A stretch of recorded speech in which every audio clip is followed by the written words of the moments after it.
Welcome back to the Deep Dive. Today, we're embarking on a pretty chilling exploration. We're looking into a specific account from Cursed Objects, true stories of people affected by haunted items. That's right. And our goal, as always, is to really unpack the source material. Exactly. We want to pull out the most compelling bits, the key insights, and basically give you a shortcut to being, well, truly informed on a topic that really blurs the line between the uncanny and, frankly, the terrifying. And this one certainly seems to fit that description. It really does. What we're diving into today is this disturbing narrative, and it centers on something that seems so innocent, right? A porcelain doll. Mm-hmm.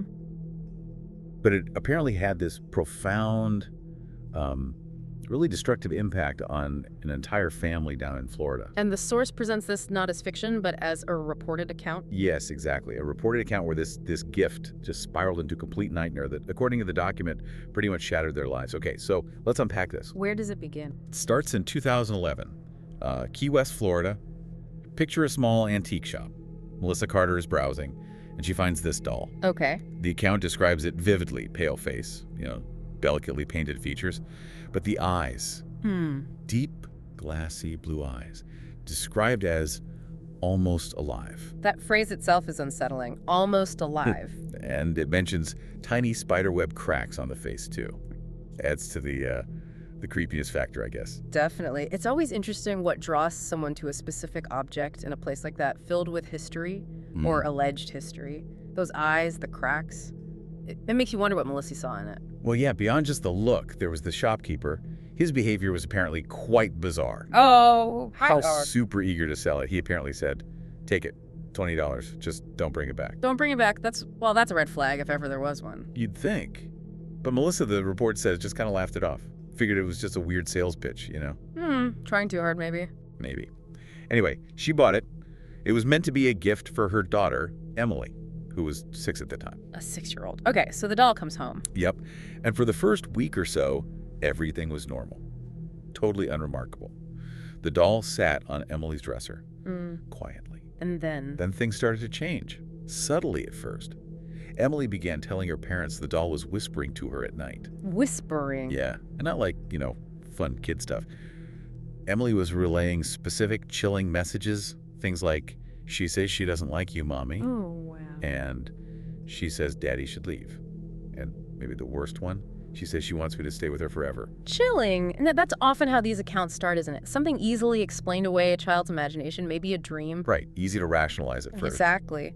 But these initial, often dismissed events, the whispers, maybe small movements, they become these crucial little indicators. They start to chip away at what you consider normal, sort of paving the way for worse things. It's like that slow burn before the fire really catches.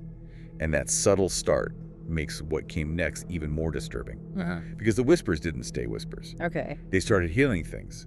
Melissa and David, the parents. Light, slow, pacing footsteps. In Emily's room. At night. Footsteps. But just Emily was in there? Supposedly. And sometimes the doll just wasn't where they left it. They'd put her on the dresser, come back later, and it would be somewhere else. On a chair, maybe the floor. So it's moving beyond whispers now, actual physical phenomena. Definitely escalating. The account mentions one night, Melissa tucked Emily in, put the doll on the dresser like always. Later, she went to check on Emily, and the doll was under the covers, right next to her. Okay, that is deeply unsettling. It gets worse. Yeah. Then came the screaming. Emily screamed one night, terrified. She claimed the doll was, quote, on top of me. She was choking me. Choking her? Oh my God. And apparently there were visible red marks around her neck. Actual physical marks. That's what the report states. David, the father, completely lost it, grabbed the doll, stormed outside, and threw it furiously into the trash can. I mean, who wouldn't? That's moving from creepy to outright dangerous. It's a huge shift. Absolutely. You go from, psychological unease, whispers, things moving, to direct physical harm. The marks on the neck that takes it out of the realm of maybe its imagination entirely. No question. And David trying to throw it away, that desperation only for it to potentially fail, it just amplifies that feeling of helplessness. It's not just a creepy doll anymore. It feels like something actively hostile they can't control. And that feeling, that powerlessness, it was about to be confirmed. Big time. Because the very next morning... Let me guess. It wasn't in the trash can. Not even close. It was back inside the house, sitting upright, at the breakfast table. No, just sitting there after being thrown out. Exactly. No explanation offered in the source, Wrong. just there it was. And that's where things apparently went completely off the rails. I can only imagine. The report details this incredibly rapid downward spiral for the whole family over the next month. It was intense. Oh, so what happened? Melissa started getting these violent migraines and nosebleeds, just out of nowhere. Okay. David lost his job. Apparently he blacked out at work, and people heard him mumbling incoherently about glass eyes. Glass eyes, the doll's eyes. Wow. And Emily? Poor Emily became pale, withdrawn, wouldn't sleep. Her parents would just see her constantly whispering to the doll like they were having these deep private conversations. It's affecting all of them, physically, mentally, financially. Totally. Yeah. And the climax, or maybe a climax, Melissa woke up one night, heard this high-pitched giggle, not Emily's giggle. Oh, no. She gets up, looks, and finds the doll sitting on the floor in the hallway, and clutched in its little porcelain hand. Pair of scissors. Scissors. Okay, that is profoundly disturbing. What's really striking there is how pervasive it all is. It's not just one person having weird experiences, it's the whole family unit breaking down. Health, job, the child's behavior. It suggests something systemic, doesn't it? Something far beyond coincidence or just, a kid being scared. It reads like the doll, or whatever was connected to it, was systematically dismantling their lives, piece by piece. A chilling thought. So what did they do? They must have been desperate. Absolutely desperate, they turned to religion, contacted the local priest, begged him for help, for a blessing on the house, anything. Did he agree? He did. He came over to perform a blessing. Yeah. But during the prayer, Yeah. well, things happened. Like what? The document says the lights started flickering erratically. The room became intensely cold, noticeably colder. And then the doll's head slowly turned, all by itself, to face the priest. Turned its head while he was praying. That's the account. The Right. priest stopped immediately, refused to go any further. I can't say I blame him. And he gave them this really ominous warning. He said, objects like this, they don't die. If you smash it, burn it, bury it, it just finds its way back. So destruction is useless. According to him, yes. He said, you have to seal it. Seal it, not destroy it. That's a really interesting distinction in these kinds of stories, isn't it? Kind of mean. Well, the priest's advice implies that just, smashing the physical object won't work. It suggests the problem isn't just the porcelain and paint. It's something deeper, maybe something spiritual that you can't just break apart. Like the malevolence isn't just in the doll, but connected through it. Exactly. Or that the object is just a focus point. The need to seal it suggests containment rather than eradication. It speaks to this idea of certain items having this persistent, almost non-physical negative energy. Okay, so sealing, not smashing. How did they try to do that? They followed his advice, or tried to. They got a wooden box, carefully packed the doll inside. Right. Then they wrapped the box in heavy chains, secured it with padlocks, really went all out. Trying to make absolutely sure this time. You bet. Then they drove to the coast and dropped the whole thing, box, chains, doll, into the ocean. Okay. Deep water burial, essentially. Or sealing, in a way. Felt like it. Yeah. And for a while, it worked, or seemed to. How long? About 6 months. Yeah. The report says life got back to, a semblance of normal. Yeah. Melissa's migraines stopped. Good. David found a new job. Emily even started to smile again, play again. It really seemed like the nightmare was finally over. That period of calm, it's almost cruel in these narratives. It offers this false hope, this sense that maybe, finally, it's done. Yeah, it sets them up. Because the psychological blow, when or if it comes back, Yeah. after you think you're safe, that can be even more devastating than the initial events. It just confirms this feeling of utter relentlessness. Absolutely shattering is the word. Because, 6 months later, a package arrived on their doorstep. Don't. No return address, just a plain package. Inside, wrapped in soggy newspaper. The doll. A doll.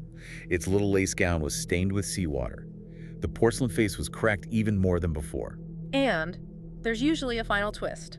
And its painted lips, which were just neutral before, they were now curled into this faint, but totally unmistakable smile. A smile.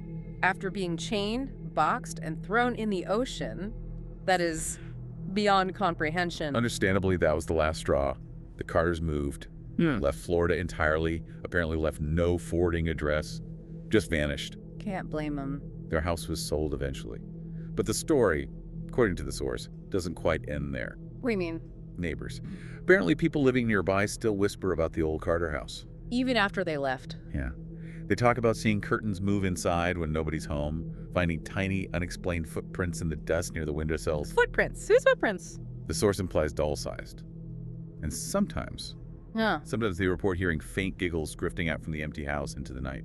That really raises an important question, doesn't it, about the nature of these things. Is the bad energy, or whatever it is, solely tied to the object? Or does it linger? Right. Does it attach itself to a place or a family? The fact that weird stuff is reportedly still happening at the house, even with the Carters gone and the doll's location unknown, it suggests maybe the object is just a conduit, or maybe it leaves behind some kind of psychic residue, a lasting influence. A stain on the place itself. Something like that. It's an unsettling idea. And speaking of the doll's location, Yeah. nobody actually knows where it is now. That's the final unsettling piece. So it could be anywhere. Could be.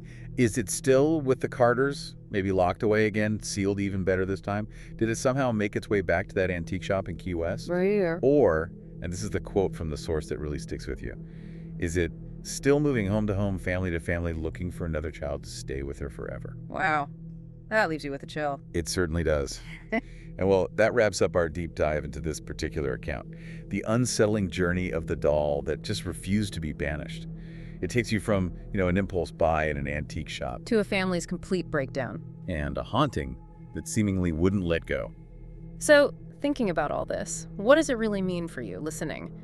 The source material kind of leaves us with a final thought to chew on, and it loops back almost to the beginning, to that shopkeeper's strange warning. Right. It makes you wonder, the next time you find yourself browsing in an antique store or maybe a thrift shop, surrounded by objects with unknown pasts, Yeah. and you see something, maybe something seemingly innocent, like a doll or a mirror or a music box, and the seller seems maybe a little too eager to get rid of it, why might that be?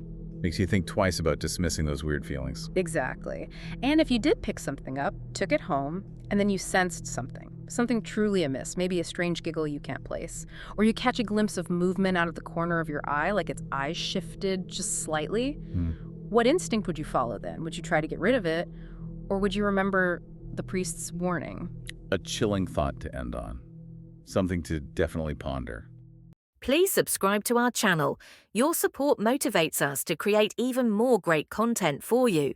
Thank you so much.